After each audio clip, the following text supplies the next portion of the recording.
Des parents sous anxiolytiques dans les mines modernes, faut du gasoil dans la bagnole, rentrer la thune dans ta compagnie, des bénéfices aux actionnaires et toi qui galères pour payer des fringues à tes mômes, que t'es triste à mourir.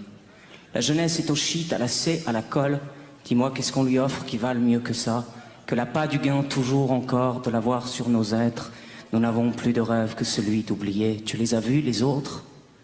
Ils ont le regard pauvre, plein de sous dans leur poche, la commission qu'ils se sont fait pour le crédit de leur bagnole.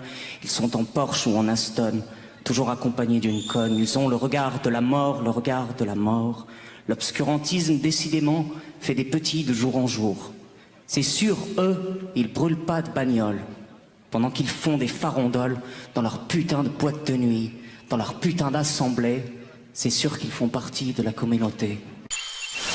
Et je vous propose qu'aujourd'hui, vraiment, on se concentre uniquement sur le budget de la culture, donc les fameux 2,69 milliards d'euros sur les 7 alloués au total. Alors moi, bien sûr, pour éviter de dire des bêtises, comme je tourne moi-même un spectacle, voilà, j'ai parcouru différents lieux culturels, hein, des théâtres, des MJC, des festivals, des cafés-théâtres.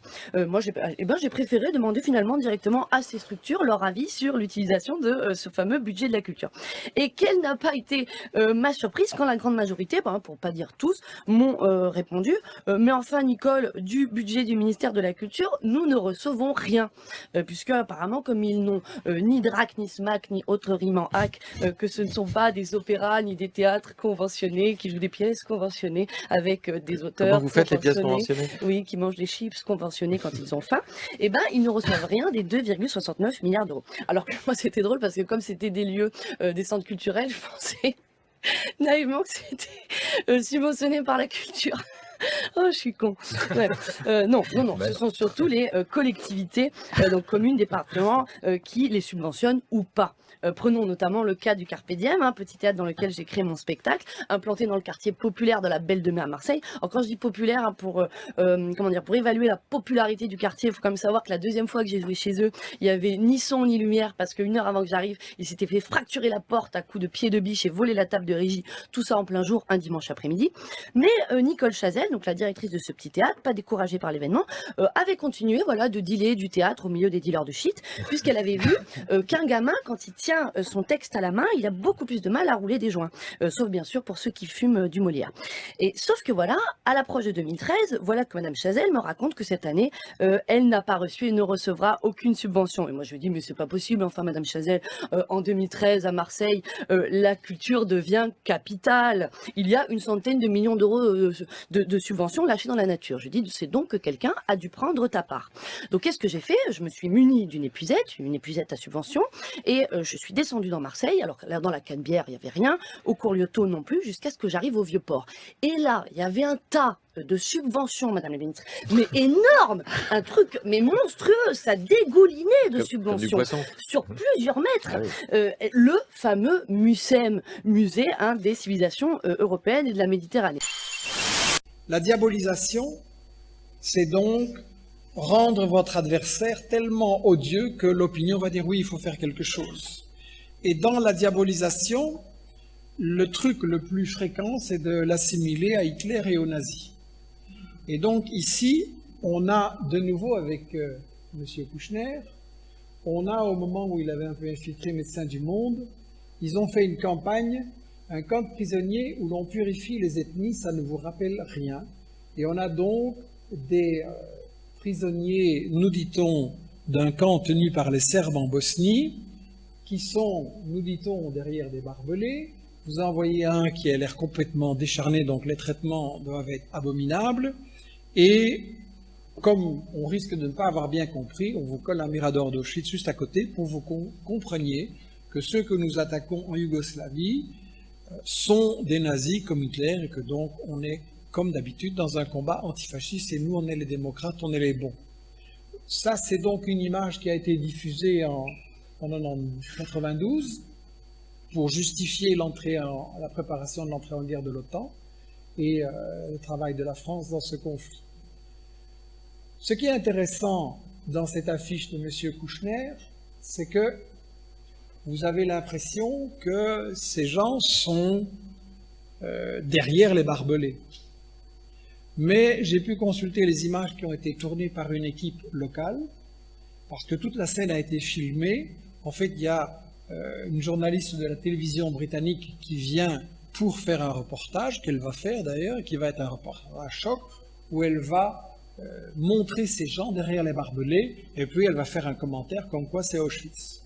Mais, pendant qu'elle est de l'autre côté des barbelés, il y a une équipe locale qui est sur place, et j'ai pu visionner ces images, et c'est pas du tout ça la scène.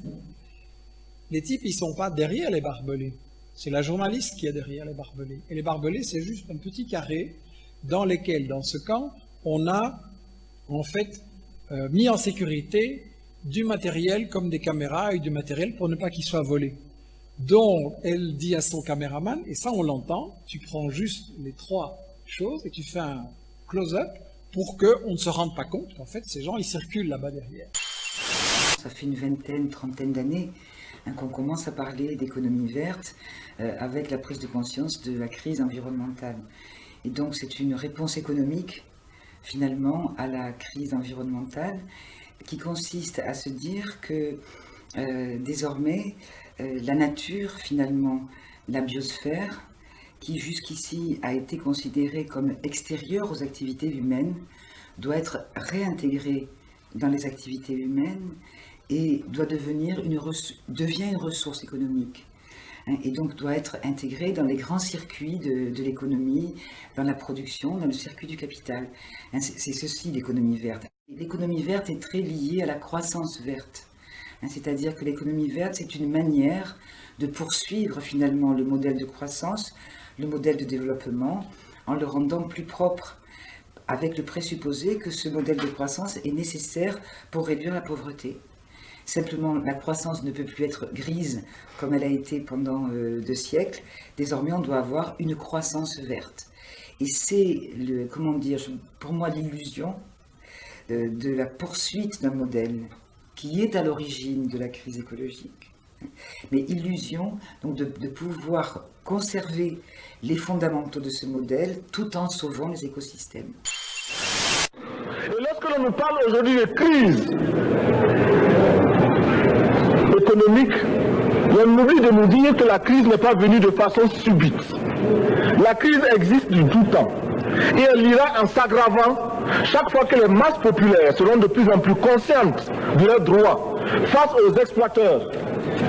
Il y a crise aujourd'hui parce que les masses refusent que les richesses soient concentrées entre les mains de quelques individus.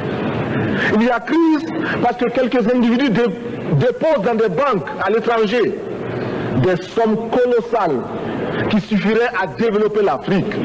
Il y a crise parce que face à ces richesses individuelles que l'on peut nommer, les masses populaires refusent de vivre dans les ghettos, dans les bas quartiers. Il y a crise parce que les peuples partout refusent d'être dans Soweto face à Johannesburg. Il y a donc lutte, et l'exacerbation de cette lutte amène les tenants du pouvoir financier à s'inquiéter. On nous demande aujourd'hui d'être complices de la recherche d'un équilibre.